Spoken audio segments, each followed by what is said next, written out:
Let's welcome our host Sir Alberto Abira aka Tata Bird.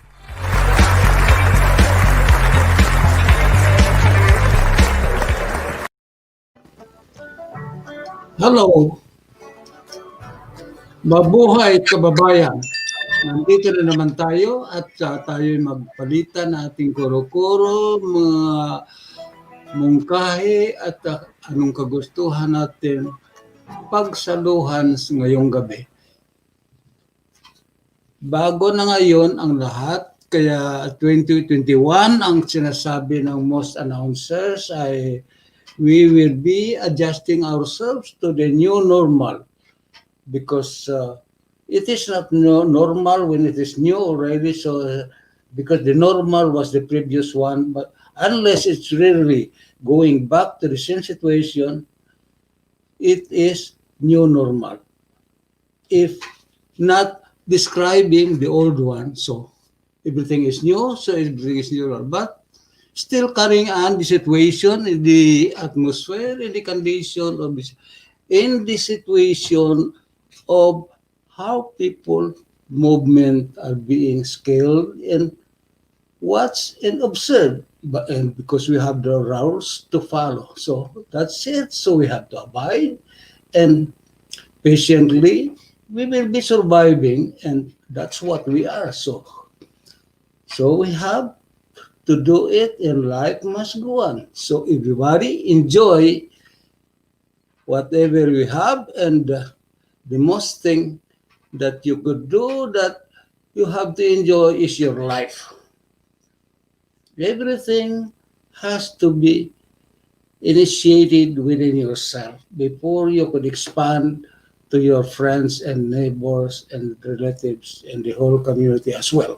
So likewise, in the United States, they have a new president. So everything may be starting in new, but actually following the old tradition, the old system, because there is the roles that is always permanent. Maybe some may be revised or renewed. So, but everything has to be added, and everything has to be adjusted because every day is a new life, a new stage of improvement, and a new stage of advancement to the reality of the changing world that we are living in.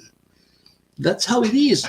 So make most of it, because if we could go further, hopefully by the next 10 years, of course, we'll be totally changing.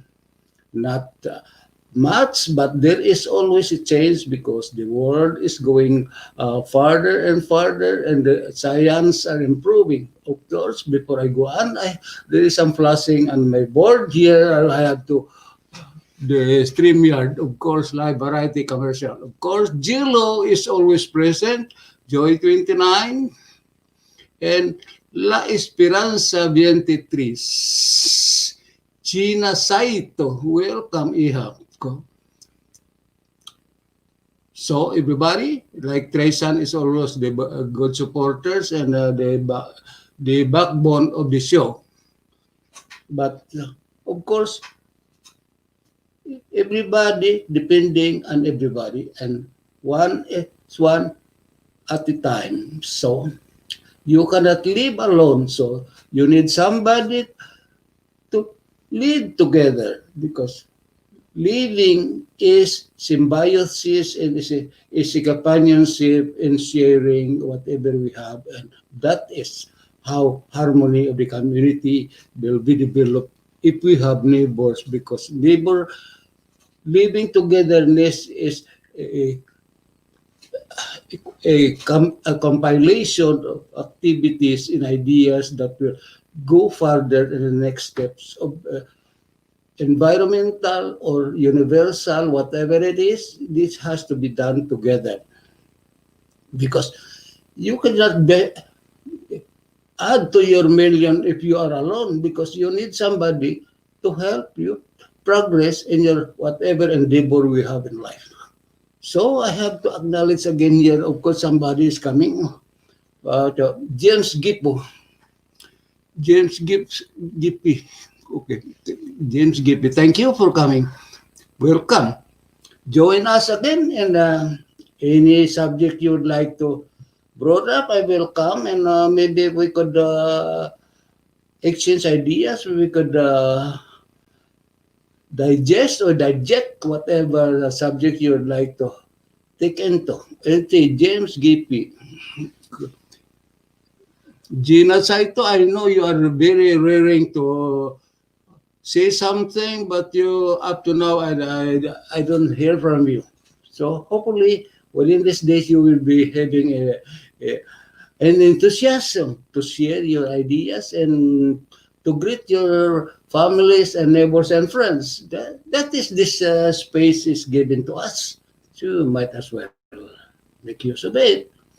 We cannot just let this space, this new techniques in the science that being developed day in and day out because something every day something has to come up new. So we have to make use of it because otherwise this was not brought to our attention or to our community or to the business world if this is not used for the membership of the community as a whole.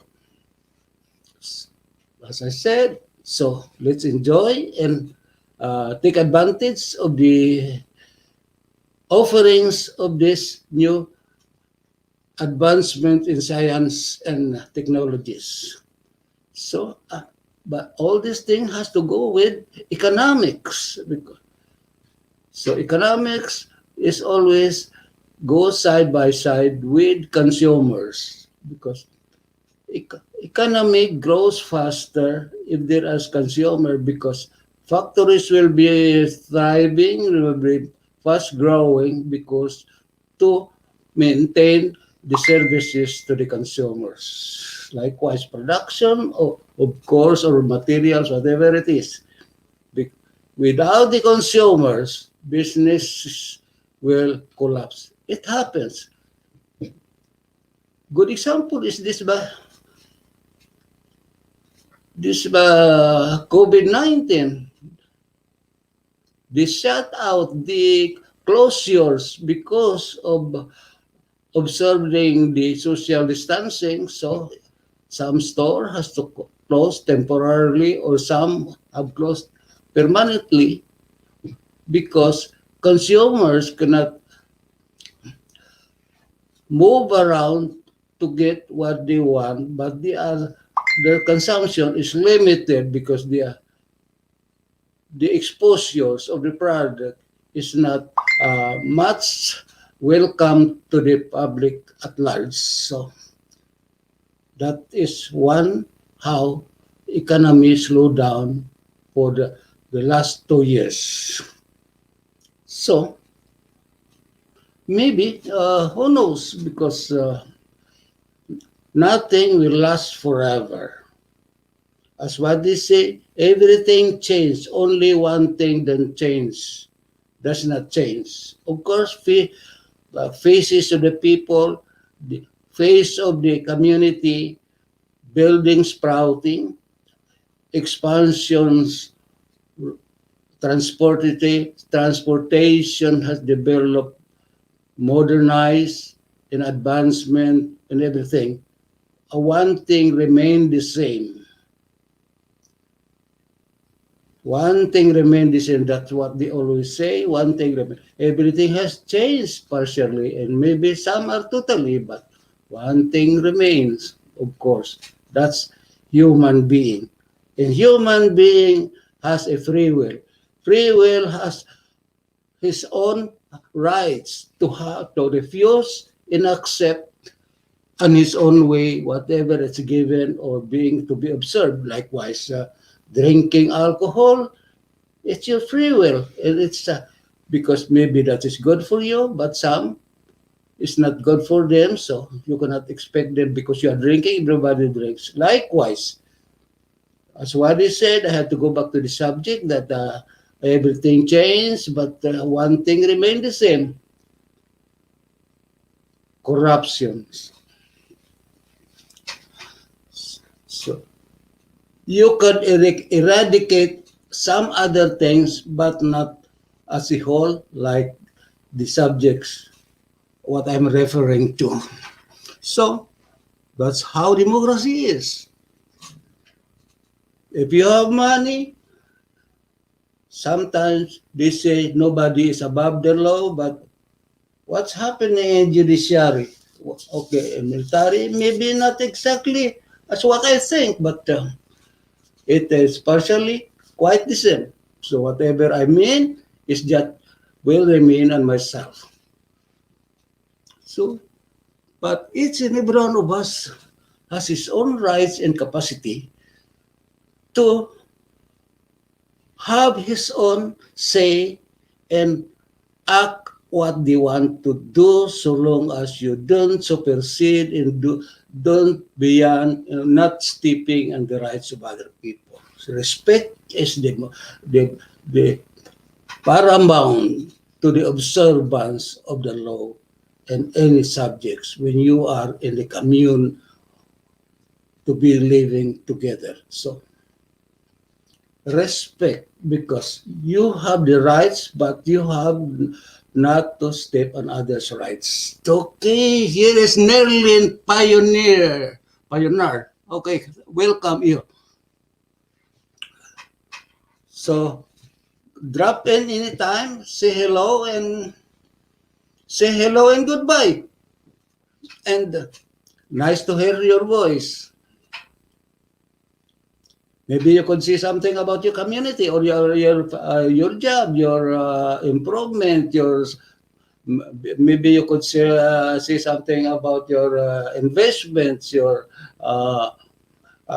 businesses. Why not? Because this is an opportune time that this technologies is giving us all these necessary advantages to an individual who want to make use of it. But that is your own rights to say hello or not to say hello. Because we have to respect the individual rights in individual wants in every individual's refusal. So that includes everything. But in my case, I will still keep asking you to join because it is my show. Because I know because this will be part of my boring show that I need some fresh ideas, fresh faces to entertain you and give us exchanging the development in the community, whatever it is, we would like to hear from you because sharing is the paramount of touching someone's ideas and hearts, whatever it is. So, and may I, because Jonathan asked me to have a compilation of what I have done last summer. Every time I going to the Philippines or in Guam, so I have only a page of this. This is I got my nephews, and of course we have this uh, small speedboat that we could travel around Saipan and Guam. That is a very good fishing ground. But one thing that some countries they really respect the regulation of being a fisherman. They don't catch fish when it's in the breeding seasons. And if they ever caught a small one, which is not ready for harvest, they patiently return. So long as it's alive, you have to return to the ocean. Maybe when you come back, it will be grown a big one, and it will be a big fish. And of course, uh, your sports activities as fishing, you will be enjoying catching a big one because sometimes you could call it trophy. So like this blue marlin, actually this was 5 years ago or 10 years ago. This was a distinct kind of fish, but eventually when the fishermen or the sports enthusiasts of this fishing, this event, this multiplied fast. Now it is allowed to for sport fishing, even to commercial already. So because the population of fish, if you respect that when it's breeding time, don't catch them. Otherwise, if they could not lay their eggs, next time you come back, there's no more nothing to catch. But you let them have their own time so they could multiply, because one fish it could brought up millions of eggs. And how much fish could that be? You could see some videos of fishing, sports fishing, and or not only for fishing or even commercial. How much fish did you haul? And those videos is very amazing, and it's very enjoyable to watch. That after all, despite of these distractions, this atomic testing, still nature provide food for the inhabitants of the earth. Whatever it is, human being, face to face, or other animals, because everything that exists on earth is just revolving, because Good evening, Tata Bert. one is living with another person to live. So see, consumption is a part of it. So whatever it is, so that's why the big things may be the smallest one, but they have their own defensive materials underserved, because like you see like the big fish coming out when you catching the small one, if but the big fish will not be going to that, because they have their own instinct to defend themselves. So that's how nature exists. Likewise, human being is more intelligent than all other creatures. So we are the command on this earth to live this earth peacefully and fruitfully for every living things on the earth, especially the nature. Let us protect our green earth. Tata Bert, say good afternoon. Yes. Good evening to Malubili. Oh, Malobili. Oh, welcome. Because I've been waiting for you, but still you cannot say hello and say, oh, I respect that. So long as you show your face, I'm happy for you. And if you like my stammering statement, welcome, because I know you are always smiling. That's the spirit. Because if you just stay in your books, reading and doing, or maybe you could also watch the TV, but you would rather watch my face here and my stammering statement. Maybe because maybe you will be also ignited when I mention your name, because uh, you are particular one of the important observer and die-hard fans of this show of Jonathan. So welcome. But if you could see something also, maybe could add more than that. But so far, that's all I could see on yourself. That you are Gina Saitur, you are Malobeli, and wait, Tan Mela, Narilin, Narilin, Renina. Okay, so everybody's here. Good. So whatever it is, if you cannot say a word, then just may put your say something. Anyway, you are saying say hello. If you are satisfied with that, I'm also satisfied because that's what we want here. Exchange ideas and exchange plays and traits. If you cannot talk like my stammering sentences, you could always just wink your eyes, and that's good enough. Mhm. So, So, balik sa isda, Tata Bert. oh, Masarap ba yan? yes, huh? Masarap ba yan?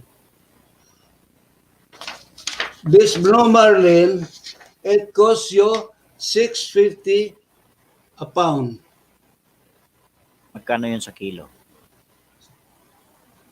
650, of course, times two at least a kilo. US o American?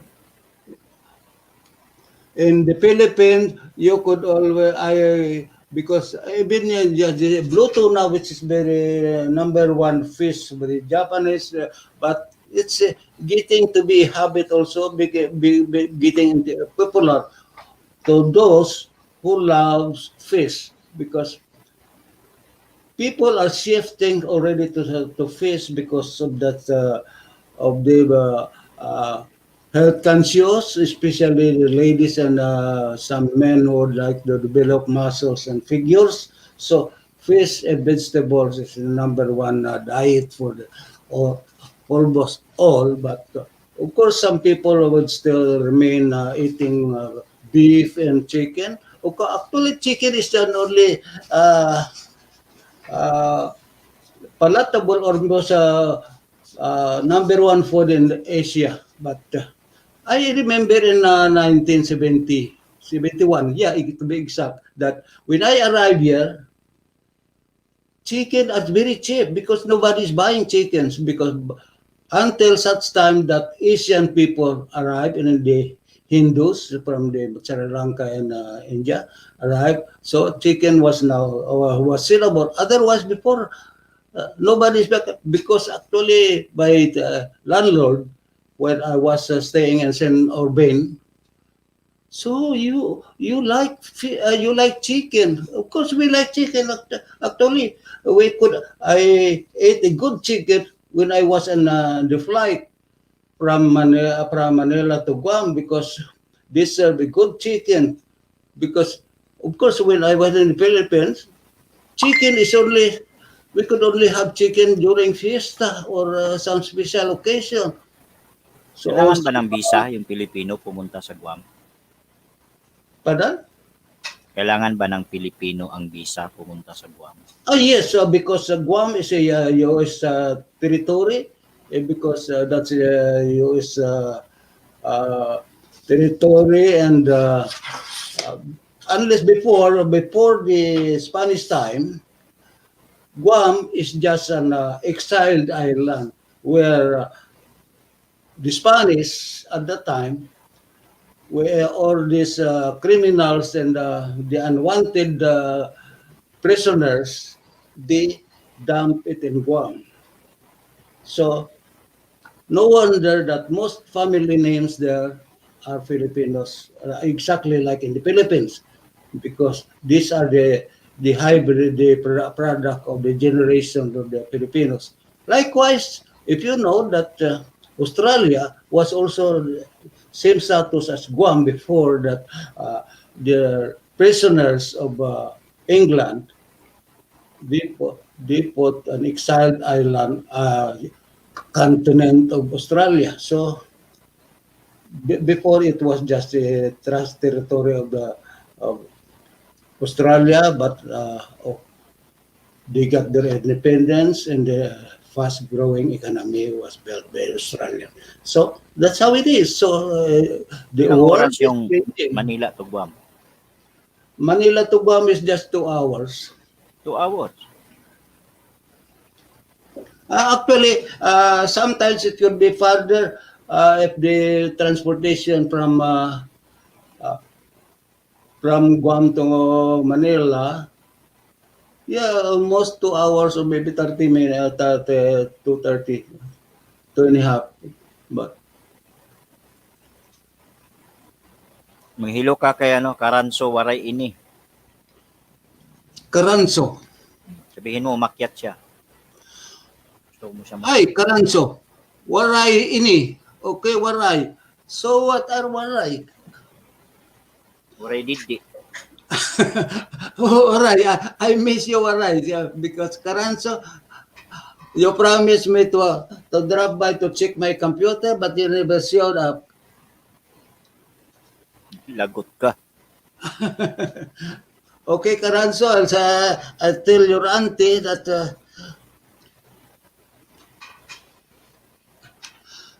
you're not visiting me anymore. Pwede bang iuwi yung isda galing Hawaii, galing Guam papuntang Pinas? Oh yeah. In fact, my only luggage every time I go to Guam is are all this tuna. In Mindoro on Palawan or Zamboanga when I was there, I only got the yellow tuna, but the best tuna is the blue tuna, bluefin tuna. Yellowfin tuna is very common, but that's what the Japanese say that tastes better the bluefin tuna. So the actual tuna, so many varieties. So that the most common one is the blue tuna because even mackerel are the tuna family. But the fishing is really good because if they will only observe the respect, the cycle of breeding of the fish, earth will still be abundant. But the Philippines is still practicing the Masarap electric. daw tinula yung tuna, sabi ni Ma'am Malobili. Whatever kind of cooking tuna is good, but for the Japanese and to the people who are drinking, no need for to go that hardship. Like in where we are fishing in Guam because we have a big boat. So the first cuts we just put in the table. We have that Tabasco and the sesame. You Tapos, put that the hot mustard. Bino. That's good enough. And of course, the drinks also.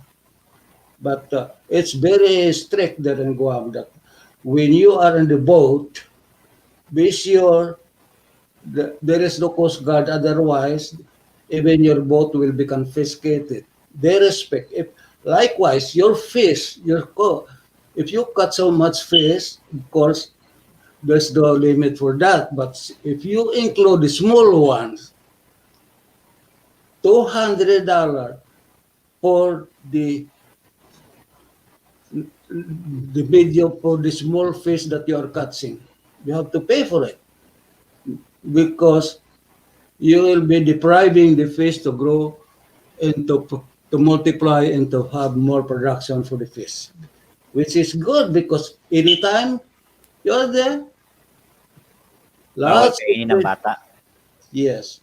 The small ones, especially the crabs and the prawns, mga hipon na mga crabs na yan, pag maliit pa, may multa. Oh, even in the US, go to Virginia.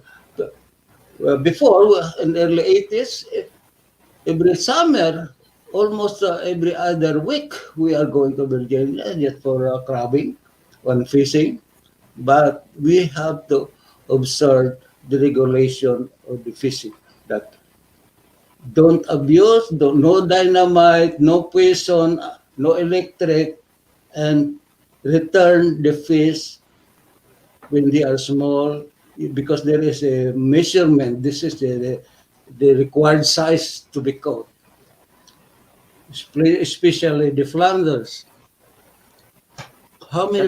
Tata Bert, Sa Pilipinas daw noong 60s, 20s, 30s, 40s, yung isda na daw ang aahon sa dagat para magpakain.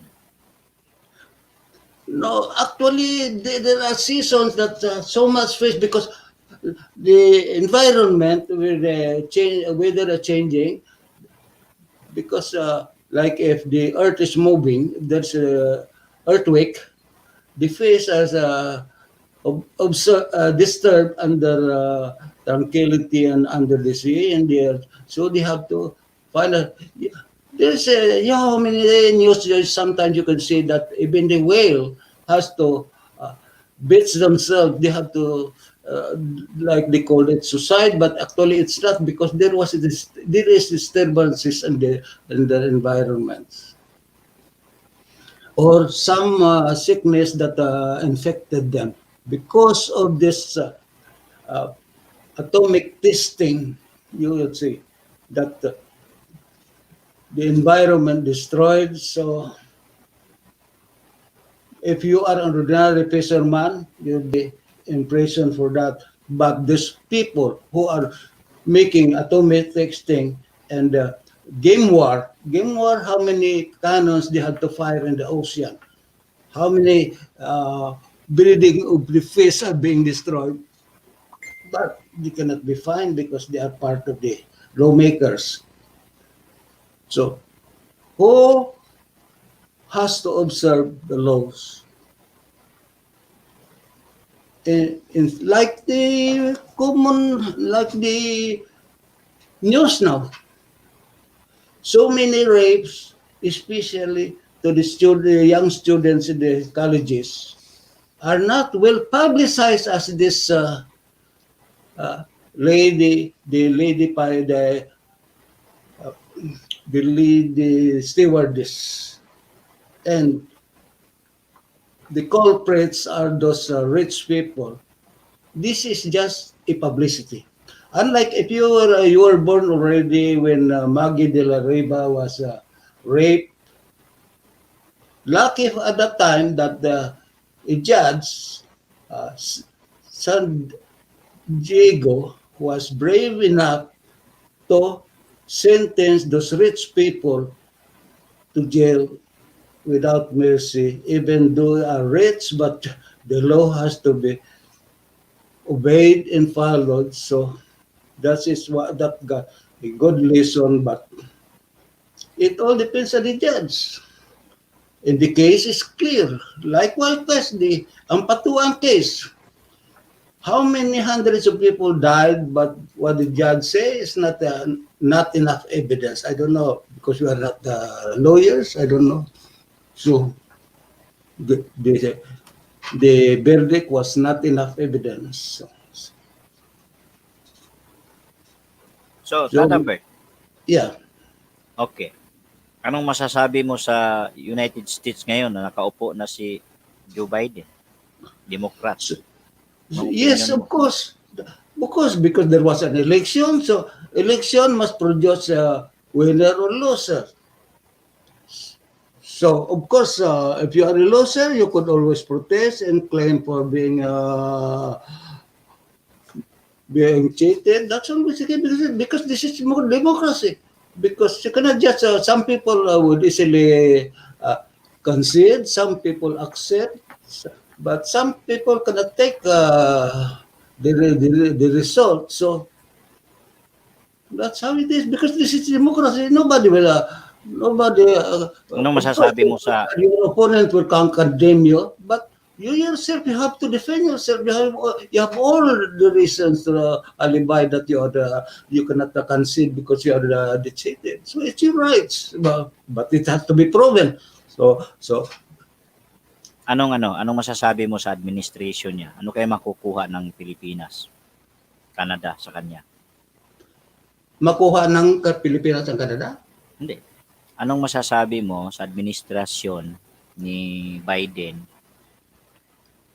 Anong kaya makukuha ng Pinas? Will be starting from the beginning. Of course, you have to observe. You cannot just impose anything that you want. You have to follow the previous administration, and you have to continue what is where it is. You could only add and say, You could add what has to be added. You could impose more laws about Sa what tingin has to mo, be added. pagpatuloy niya o babaguhin niya kagaya ng ang dami Yes, of nating course. issue sa US? You have to make your own decision because you are already the president. So you have to observe what is really good for your administration because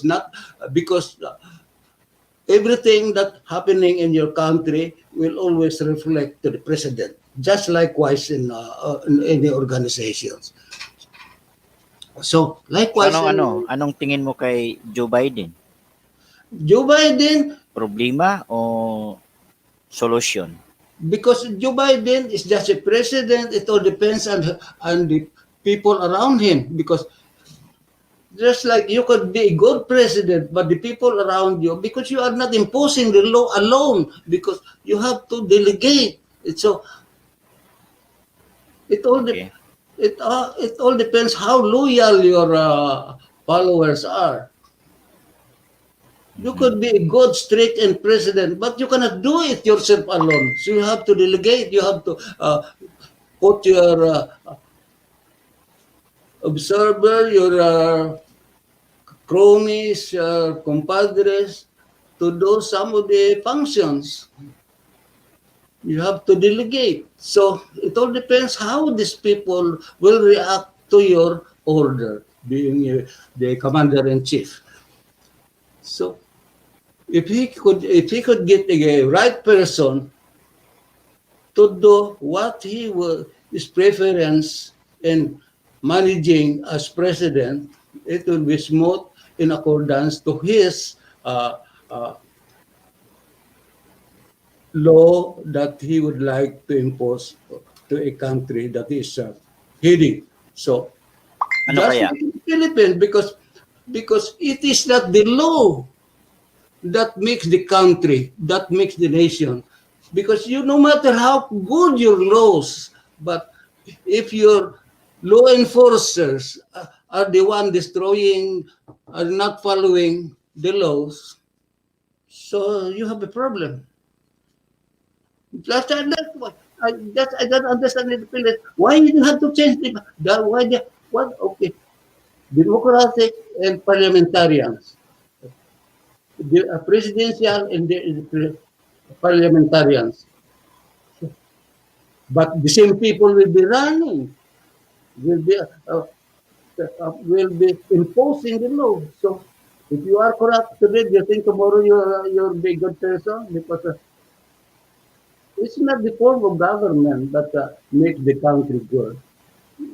It is the imposition of the law. It is the performance of the law enforcer. Ano sa tingin mo yung mga ginawa ni previous President Donald Trump, yung mga problema na dinala niya sa US, dinala niya sa Canada, problema na dinala niya sa Pilipinas, sa China. Anong sa tingin mo, i-reverse No, ni Biden? si Trump hindi nagdala ng problema sa Canada. The Canadian put the problem to themselves. Sabi ni Trump, tataksan niya yung lumber. Oh, of course, because it's going to the United States, they could always tax whatever they want because you are entering to their territory. Likewise, if you want Free to trade get some cars in the United States, you have also to tax United States because they are selling their cars here. That's likewise, it's symbiotic relations. It's what they call give and take. So, because you cannot blame, like one good example, why I could say that this COVID is a part of the business. Because likewise, if a car is a business and war is a business. Okay, ito ang tanong. So, ikaw ba'y naniniwala na ang mga American or mga Amerikano ay sumusunod sa freedom of speech, freedom of the press, freedom of anong amendment yon? Yeah, because the Americans are following what they have to be followed according to their constitution, but not exactly. But because they are following you, they are already good, no? Because in the eyes of the Filipinos, in the eyes of the China, in the eyes of Russians, your country is not good because the only good is my own country. That is self-respect all the time. Who is the best person in the world is me. That's always the case. Like the father, if you are a father, a family man, the most beautiful daughter in this world is my daughter. That's always the case. So the laws in the performance in the activities of the followers are just incidental. You cannot base your conclusion on that particular case. Yes, you have to base the conclusion on the totally outcome of the situation of anything. Ito naman, anong masasabi mo itong Amerikano na Facebook, Twitter, Instagram, sila yung number 1 na violator na pinatayan nila si Trump ng Twitter, Facebook at saka Instagram. Because they are a democratic country, whatever they is acceptable to themselves, they are free to express themselves. Paano yung karapatan ni Trump na gumamit? Paano yung karapatan niya? Because that is their product, so it has to, they have to produce it according to their specifications. You cannot just because it's there, you have to stop them because it's not your liking. No, make your own. Hindi, sinuppress nga nila yung pinutulan nila ng communication. Example, yung Facebook mo, puputulin ng Facebook yan kasi ayaw kanila magsalita. Ano masasabi mo? Because this is freedom. Paano yung freedom ni Trump? You could go to somewhere else. Make your own. Gagawa siya ng sariling island. Okay, freedom. Like anytime you go to United States, the waitress or the waiter could refuse to serve you because he doesn't like your face. Karapatan yun. Yes, that is freedom. Paano yung manliligaw na i-refuse ka? Now you could go to hell.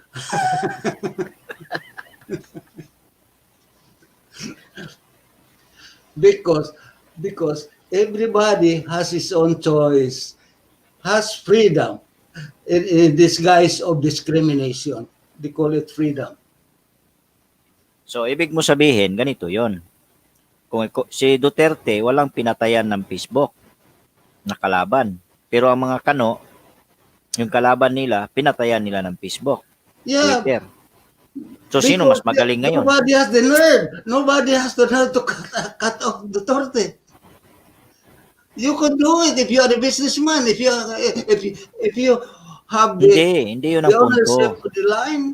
Ang punto, si Duterte, yung mga kalaban niya, hindi niya pinasara yung mga Facebook at Instagram nila. Hindi niya pinagbawal na gumamit sila. Yes, of course. Because he is just promoting himself because this is politics. So, sa madaling salita, If Duterte would cut off this lalong nilalakas sa kalaban niya kasi mag-iingay. o dilalakas pala si Trump ngayon kasi pinutulan siya ng kapwa niya Amerikano. Pero hindi siya nag-ingay. Hindi siya nag-ingay. Okay. Sumigaw siya na pinutulan siya. Oh. So be it. Depende naman sa reaksyon ng kanino sinabi. Yan ba botante o kalaban? So sa madaling salita, ito pala mga Amerikano, sila ang number 1 na violator sa kapwa nila. Not only number 1. Not only violators. They have everything in number 1. Nasa kanila lahat yung number 1. Because the economy is always based on the US dollars. Okay. Or anything in the world, especially when it comes to economy, because they will always convert to the US dollar. Paano mo masasabi na mas mayaman na yung inchik ngayon kaysa Amerikano? Of course, but the money of China, when they buy something, they will always convert to the US dollars when it comes to negotiation. Before finalizing everything, how much that in US dollars? Ito ang tanong, papayag ka ba na gagawing Chinese money na ang pera sa Pilipinas? For me, as I am, of course not, but you are just one person. You could voice out, but you could be heard, but the the outcome will always be decided by the lawmakers. So ngayon, sa vaccine na ang virus made in China, ang vaccine made in China, anong masasabi mo? Yes, it's because that's already planned. Because likewise, if Americans could produce weapons and bombs and ammunitions to gain business, likewise, because you will be surprised that before this COVID uh, pandemic exists, they have already some inoculations produced. So they are worried, where are we going to put these things? We have this vaccination ready, but for what? So they have to make where these things to be applied. Paano Now, yung it's profitable. paano yung yung ituturok ni Truro sa iyo ngayon doon sa Sweden may 10 namatay nung tinurukan sila na senior. Pag mamatay ka, turukan ka matindi, mamamatay ka. Kasi death is just an excuse that you got sick. But when your time is up, your time is up. Especially sa mga seniors. So if you are over 60, pag namatay ka na walang sakit, yan ang problema. Pero Bakit? mamatay ka dahil sa may dahilan.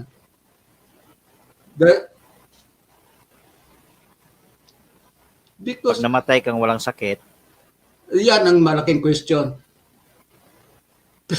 Pero hindi ka pwede mamatay kung wala ka dahilan. Walang dahilan, kaya ang pagkamatay mo dahil sa may dahilan. Otherwise, hindi ka pwede mamatay kung wala ka dahilan.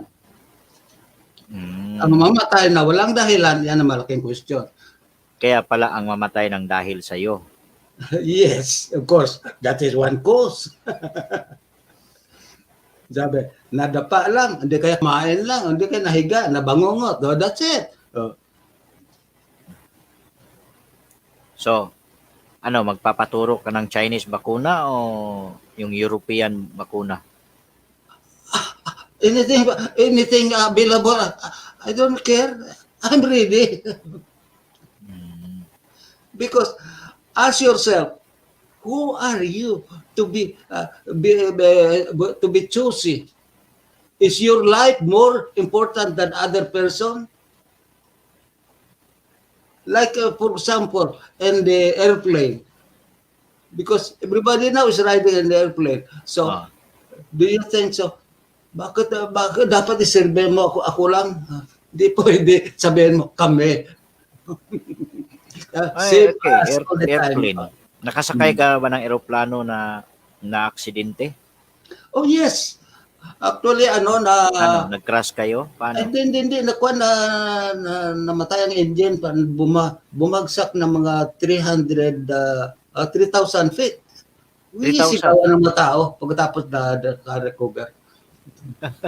Anong sinigaw mo nun? Ano sigaw na, Hindi, paglabas namin, ako, puro tahimik. Saan nangyari ito? At between Midway. Saan? Saan banda? Between Hawaii and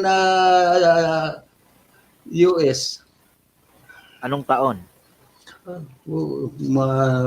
Early 80s pa. Kasi noong araw, di ba? Ano every to? 2 years Tura-tura? na Anong sinakyan mo? Tura-tura? Ha? O jet plane na? No, actually, hindi, puro na jet na. Umpisa 72, may propeller, pero jet, jet powered na. So jet plane yung sinakyan mo yung bumagsak? Hindi naman bumagsak ba parang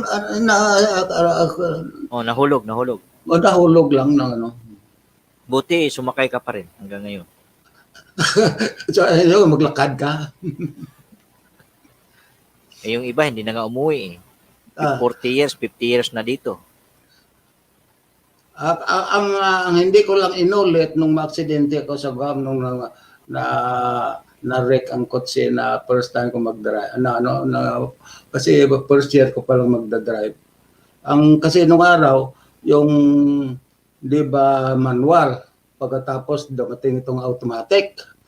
Ayun ang automatic na pababa palusong ang daan pagkatapos hindi na ma-shift o hindi na kumagat ang preno, hindi na ma-shift ano. Kasi May sumubotahe sa inyo? siya sa Guam. Eh, yung ba dahilan na ayaw mo na mag-drive, hindi ka na nag-drive? So dito, never kang bumili ng sasakyan at drive. Actually, nung una ko dating dito, early 70, of course, may bumili ako ng kotse. Kasi dito, una kong baan, may barkadahan ka agad. Marami mga seaman na dapat mo tuloy sa bahay. Bumili ko ang kotse na yan, minsan hindi ko na-drive. Hindi mo na drive. Hiram. Sino nagpaayos nung nasira? Siyempre ako. Minsan nga, naubusan ng gasolina. Sino nagpagasolina? Sinabi sa akin, naiwan namin ng kotse doon kasi wala na kami gasolina.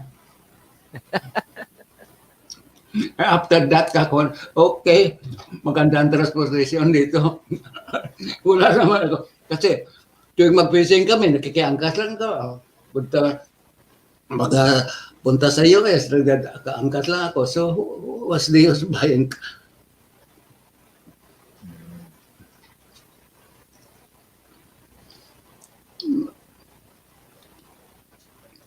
Oy.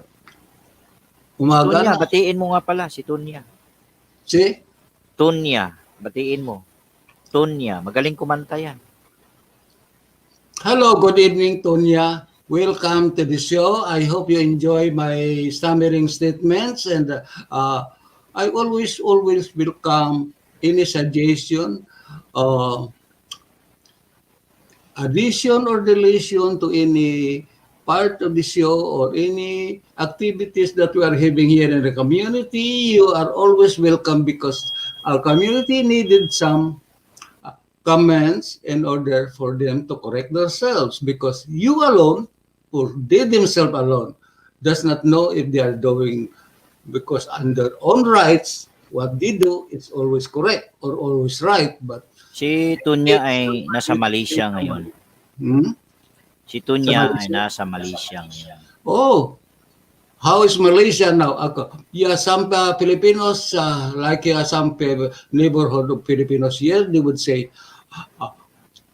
in my retirement, I would rather stay in Malaysia than in the Philippines. Because Malaysia also, of course, is a progressive country. Because, of course, we are the same origin, because we Filipinos are all Malaysians. That's why Malaysian race has produced the greatest Malaysian race is Dr. Rizal.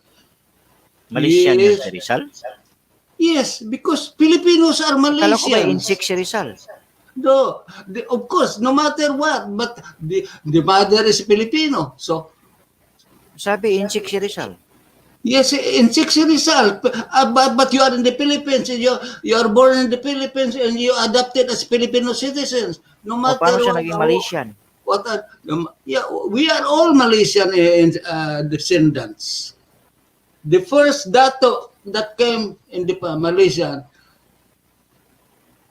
after the Malaysians, the first traders that invaded Philippines, or Hindi ba insik? no, the Chinese, yes, of course, but only the Malaysian had stayed and inhabited the Philippines. Kaya ba ganun Ah, doon sa Mindanao? They are the dato. They started from Sulu, actually Sulu, moving to Mindanao, mainland, and then all over the Philippines. Umabot ba sila ng Luzon? Yes, of course. Kala ko hanggang Like Visayas lang the sila. Igorots, as they are the Malaysians. Only the Itas in Panay and in Zambales that are aborigines of the Philippines. They are the true Filipinos. Yan, Actually, sabi ni Tonya, basahin mo, may sabi siya. okay, Tonya, dito Malaysia, madami Chinese, tatlong na nation dito ang Chinese. Okay, Indian, Malaysian, at pure Malaysian na mukhang Pinoy. Yes, that's why we have the same descendants. We are one descendants. The natives of the Malaysian. Of course, the Malaysian are already intermingled like Filipinos that we have so nationalities have mingled in our blood because there is no true Filipinos anymore. There is no true Malaysian anymore because they are mixture of several races. We have Chinese blood, we have the Spanish blood. Of course, the Malaysian blood are the predominant. That's why we maintain the feature of being Filipinos or Malaysians. Otherwise, Bert, they are born sa may tanong ulit. states Oy, of- Chad, batiin mo si Lot Gomez, may tanong siya. Tata Bert, bakit every election ng officers ng FAMAS kailangang magbayad ng members? That's a very good question. Taga Montreal yan. Okay. Iha, I'm glad that you asked that question because if you happen to be a member of FAMAS and you don't pay your obligation, you are not a member. You don't pay your dues as a member of FAMAS, you are not a member of FAMAS. Anything, good example, anything that you don't exert effort. Likewise, if your boyfriend easily gate you, do you think he will love you forever? It may be incidentally, yes, incidentally, but mostly no, because you are taking you as easy. But likewise, being a member of FAMAS, you have to spend your $5 there in order to be proud that you have paid your dues as a member. You are qualified as a member. In any organization, in order to be qualified as members, you have to pay your membership fee. So, no surprising that FAMAS require your membership in order to be qualified, and you will be proud enough to show off your membership card fee. That means that you have paid your dues as an obligation and as a member of FAMAS. Because FAMAS has so many things to maintain. FAMAS has to maintain electricity, the phone bills, and whatever the taxes. But because FAMAS is not a funding institution like Red Cross or World Health Organization, because FAMAS is just survived by the support of its membership. So that hopefully that open your eyes and answer the question partially. Okay. So any other question, maybe my answer is wrong, but it is open for you to dig because it will any curiosity will enlighten your expand your horizon and learning about your community. Because if you keep asking questions, that means you're interested. Because if you don't care, why bother? So that means you are one of the interested people as being a member of our community. Okay. So, yan tayo nagtatapos. Okay, so we have a good conversation, but hopefully the onlookers, who is just on the window, please come in and exchange your ideas, maybe making your addition or deletion, but everything that comments and suggestion is always welcome, because this is not a perfect world, but we survive by helping one another, exchanging ideas, because one comment, one observation will always make a development and reform to every endeavor and activities of any ongoing support of our enlarging community as well. Good night, everybody. Hopefully, everybody will be enjoying, because this is a new day, because the new coming us, new environment and success of everybody is depend on us. Thank you and good night and happy days again tomorrow. Bye-bye. Go.